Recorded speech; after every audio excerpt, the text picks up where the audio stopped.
Ola, vou-vos contar outra parte dunha investigación que estou a facer. Sabedes que hai, prácticamente 13 anos comecei a investigar no son das ferreñas antigas e comecei a fabricar pandeiretas con ferreñas dobladas a man, como esta que tedes aquí, vedes? Pois como se facía antigamente.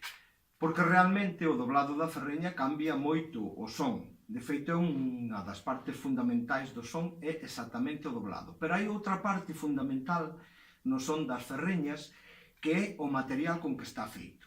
Entonces, os artesáns usamos unha folla lata, que todos usamos máis ou menos a mesma. A folla lata é unha aleación que se diferencia unha de outra no temple que ten. Entonces, dependendo do temple, salen sons diferentes. E o que fixen foi ver que materiais se empregaban antigamente, porque non era exactamente a folla lata que usamos agora, evidentemente. Encomendei materiales dese tipo. E o que vou facer agora é que vexades cal é a diferencia de son entre a folla lata que usamos todos os artesáns e estes novos materiais que acabo de adquirir. Mirade, isto é unha pandeireta, o modelo que lle chamo de pradenda, con ferreñas de folla lata normal, con 8 pares de folla lata normal. Veredes como sona. Non lles puxen o parche para que podades ver o son sin influencia ninguna da pel. Mirade, folla lata normal con modelo de doblado de pradenda.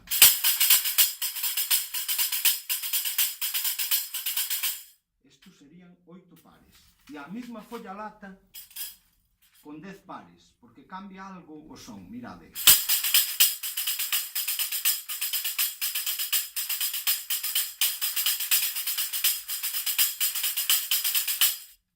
Esta é a folla lata normal, vedes que hai unha pequena diferencia entre os 10 pares e os 8 pares. Isto que tedes aquí é unha pandereta como a que vos acabo de tocar, pero a folla lata ten un temple menor que o que acabades de escoitar, que é a folla lata que usan todos os artesáns, eu tamén, pero esta ten menos temple. Foi unha encomenda que fixen para este experimento, veredes.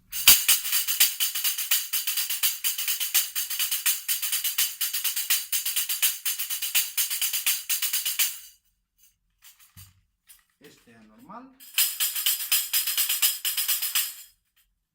esta é a de menos temple.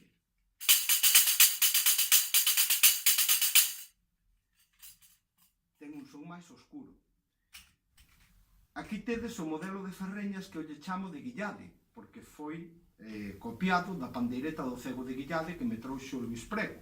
É un doblado moi diferente do cego de Pradenda e ten un son máis escuro. Isto é folla lata normal, pero co modelo de Guillade.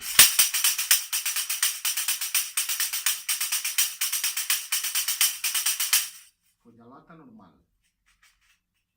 E aquí teño tamén co modelo de Guillade, pero unha folla lata de aínda menos temple que a anterior, veredes.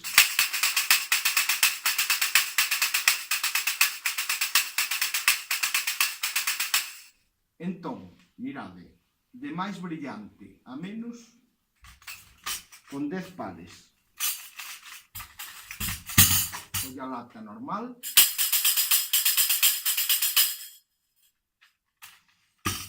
Folla lata, digamos, de temple medio. E folla lata de temple moi baixo.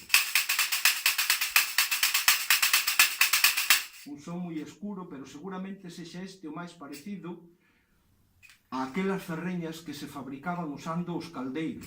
Os caldeiros era un material de refugallo, os caldeiros vellos que se usaba para as ferreñas.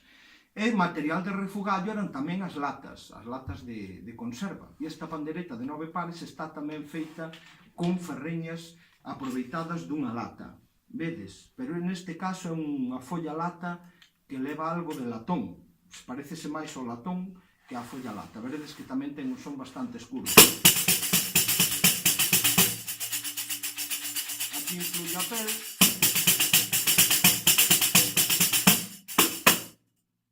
E esas son as opcións en canto a materiais que temos agora disponibles. Como vedes, pois seguimos traballando en recuperar os sons antigos.